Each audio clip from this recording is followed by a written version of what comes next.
evening, guys. Brian here at 3TR, and I would first off like to welcome you to the first episode of my review series for Superman Month. And I'd also like to first off thank a YouTuber by the name of Psycho5Talker for creating the really cool Superman intro theme for the series. I saw his channel really good. I suggest you guys check it out. And no, I do not have a Superman shirt on for two reasons. Number one, the shirts have not arrived yet, and number two, I can't wear it because for this particular movie. Oh, wow. Okay.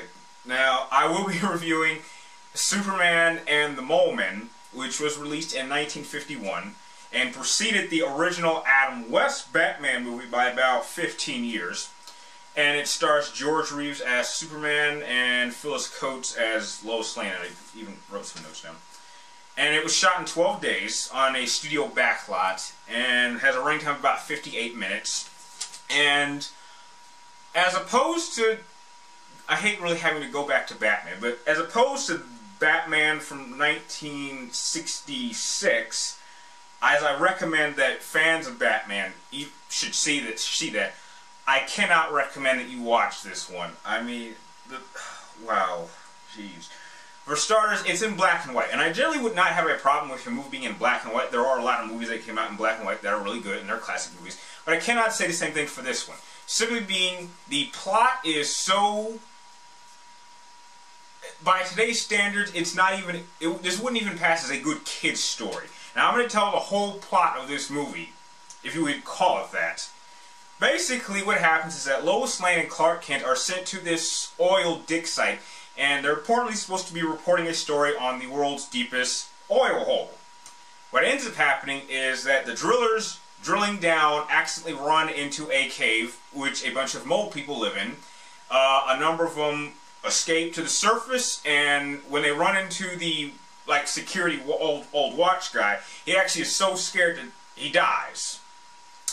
And to speed things up, what happens is a bunch of townspeople see these mole men, they want to kill them. One of them gets shot. Superman saves this mole man, takes him to a doctor to get healed, and this mob of people want to kill these mole people.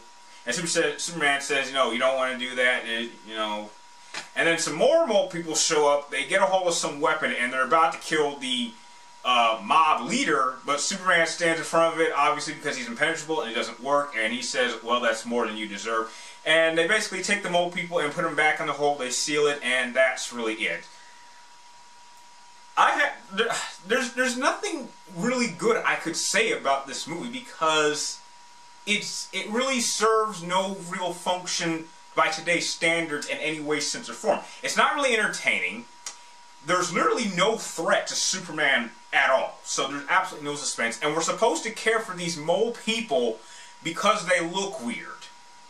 And that's just not really... It would be the equivalent if people wanted to kill innocent, cute-looking bunnies. And if these creatures were actually innocent-looking, then I could understand the premise. But these things are kind of ugly-looking, so, you know, you're not surprised that people want to kill these things. And...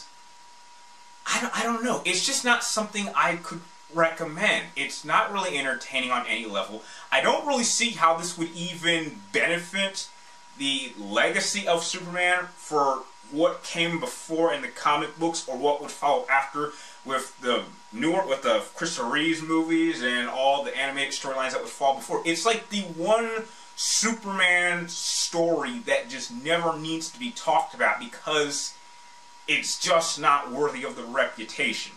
Now, if you guys are really curious about seeing this, I've actually left a link in the description down below, and you can actually watch the first parts of this. And I think there's a couple links on the site that lead to the other parts.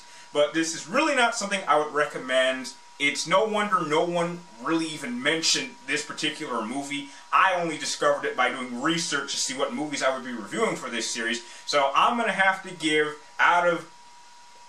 just to be nice, I'm going to give it a D+. Only watch it if you are really bored and have nothing else to do and you really want to see just how pointless this particular Superman story is to the entire legacy of Superman. If you like this movie review, please like, comment down below, and please subscribe to keep track of me in my future episodes of Superman Month. And please join me next week when I will be reviewing the first real good Superman movie starring Christopher Reeves, Superman the movie. And like always, thank you guys for watching, and I'll see you next week.